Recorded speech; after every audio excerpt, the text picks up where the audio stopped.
Хуульч шуугийнхаа Томас Мор түүний утопаар л ном, утоп сэтгэлгээний талаар танилцуулж байна. Томас Мор 1478 онд Лондон хотод нийгэм эдийн засгийн чухал байр суурьтай гэр бүлд төржээ. Түүний аав шүүгч Сэр Джон Мор хүүдээ боловсрол эзэмшүүлж бусад хүмүүст байгаагүй боломжуудыг олгожээ. Тиймээс Томас Мор бага насндаа хамт Мортонд үйлчлэхээс өмнө гигэн Энтонигийн сургуульд суралцсан байдаг. Үүний дараагаар Оксфордын их сургуульд сонгодог урлагт суралцаж латин, грек хэлийг төгс эзэмшжээ. Томас Мор улс төрийн карьер хөөж төрийн зүтгэлтэн болж тухайн үед хаан төр барьж байсан 8 дугаар Хенри хаантай мэргэжлийн харилцаанаас гадна анд нөхөд болсон байдаг.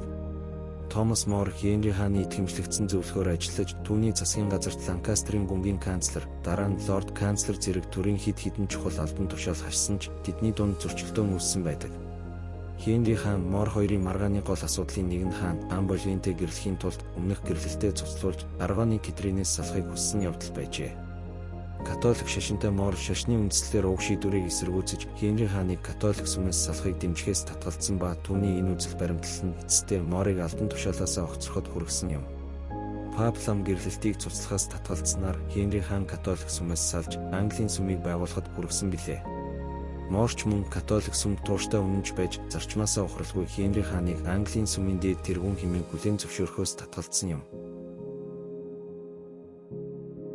Хэдийгээр хаан Морнаар найз нөхөд байсан ч үүнийг үл харгалзан хаан Морыг баривчилж хааны шашны болон улс төрийн шинжилгээг хүлээн зөвшөөрөхөөс татгалзсан эх орноосоо урвасан хэрэгээр шүүж 1535 онд цаазсан байдаг. Морыг цаазсан нь Английн түүхэн дэх чухал үйл явдал байсан бөгөөд дарангуйлал шашны хавчлагыг эсэргүүцсэн бэлэгдэл гэж үздэг билээ. Томас Морын утопаар л бүтээл нь түүнийг цаазлуулснаас хойш 16 жилийн дараа буюу 1516 онд хэвлэгдсэн. Тэрээр номоо латин хэлээр бичсэн бөгөөд англиас өөр газар хэвлүүлсэн байдаг. Анхны хэвлэлтээс 35 жилийн дараа англи хэл дээр орчуулагджээ. Утопаар л бүтээл нь нийгэм, улс төр, философийн янз бүрийн санаануудыг судалсан цэргэн мандалтын үеийн уран зохиолын гол бүтээл тооцогддог. Утоп гэдэг нь утопия буюу грекийн топос буюу газар, юу буюу байхгүй гэсэн үгнээс гаралтай. Өөрөөр хэлбэл газаргүй, нийлээд утопия бол сайхан газар гэсэн утга санааг агуулна.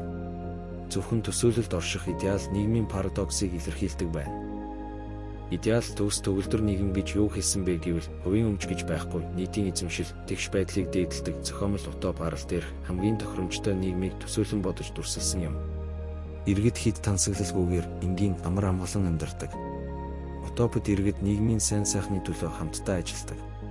Энэхүү хамтын амьдрал нь ив найрамдлыг бий болгож нийгмийн шатлалыг арилгадаг.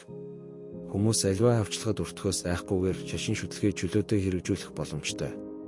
Энгийнээр шашин ба төрийг салгах хэрэгтэй гэсэн санаа байжээ. Хамгийн гол нь тухайн үеийн нийгмийг шүүмжилсэнд утопийн цаад санаа оршино. Мор нийгмийн бүтэц, улс төр, эдийн засгийн бодлогод шүүмжлэлтэй хандаж зохиолоороо дамжуулан Европын нийгэмд зөнхөлж байсан авилга, тэгш бус байдал, шудраг бус байдлыг шүүмжилсэн байдаг. Тухайн үеийн алдаа дутагдлыг олж хараасай, хүмүүс өөрсдийн үнэт зүйлсийг санаасай гэсэн санаа бас агуулдаг гэхүүдээ.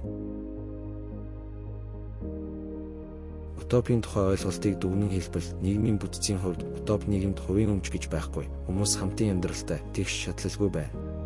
Засаглал ба шудраг ёсны хувьд утопод шийдвэрүүдийг хамтдаа гаргадаг буюу хамтын оролцоонд суурилсан засаглалтай. Нийгэмд шудраг ёсны зарчмуудыг баримталж бүх гишүүдийн сайн сайхан байдлыг эрхэмлдэг байна. Ажил амьдралын тэнцвэрийн хувьд утопийн иргэд хит их хөдөлмөрлөдөггүй, харин оронд нь тэнцвэртэй урт учиртай оршихуйг илэрхийлдэг. Товчхондоо оюуны өсөлт, хамтын үйл ажиллагаа, хувь хүнийхээ сэтгэл ханамжид цагаа зориулдаг байна. Утопод бүх хүн иж бүрэн боловсрол эзэмшдэг ба боловсрол нь хувь хүний хөгжил, нийгмийг сайжруулахад зайлшгүй шаардлагатай гэж үзсэн байгаа юм. Утоп нь утоп уран зохиолын анхны жишээнүүдийн нэг гэж тооцогддог ба Мор энэхүү утга зохиолын өвөрмөц жанрыг хөгжүүлэх үндэс суурийг тавьсан юм. Морын утоп нь дараагийн зуунд бусад олон утопын бүтээлүүдэд нөлөө үзүүлсэн. Фрэнсис Бэкон, Томмасо Кампанилла, Сэмюэл Батлер зэрэг зохиолчид утоп нийгмийн талаарх өөрсдийн үзэл бодлыг бүтээхдээ Морын санааг ашигласан юм. Утоп бол зүгээр нэг уран зохиолын бүтээл биш, харин нийгэм, улс төр, философийн санаануудыг эргцүүлэн бодоход хүргэдэг. Мор утоп хэмээх зохиомл ертөнцид жишиж Европын нийгмийн дутагдлыг шүүмжилж олон нийтийг зохион байгуулах, төрийг удирдах өөр аргуудыг санал болгоход ашигласан юм. Утопийн сэдэв үзэл баримтлал нь улс төрийн сэтгэлгээ, оноlt нөлөөлсөн билээ. Мор өөрийн амьдарч байсан үеийн Европын нийгмийн дутагдлыг шүүмжилдэг шиг утоп номыг уншигч орчин үеийн нийгэмд байгаа алдаа дутагдал, тэгш бус байдлын талаар эргцүүлэн боддог. Ядуурл тэгш бус байдал, байгаль орчны доройтол, улс төрийн авилга зэрэг асуудлууд өнөө хүртэл хамааралтай хിവэр байгаа. Утоп нь эдгээр сорилтыг шийдвэрлэх өөр арга замыг бодогдуулдаг юм. Бодлого боловсруулагчид эрүүл мэндийн шинжилэл, боловсрол, нийгмийн шударгаас зэрэг асуудлуудтай тэмцэж байгаа өнөө үед иргэдийн оролцоотой ардчлал, нийгмийн халамж, нийтийн сайн сайхны тухай морийн санаанууд хамааралтай хിവэр байна. Хамгийн гол нь уншигчдыг шүүмжлэлтэй сэтгэх, өөр ирээдүйг төсөөлөн эрэлхийлэхийг уриалдаг.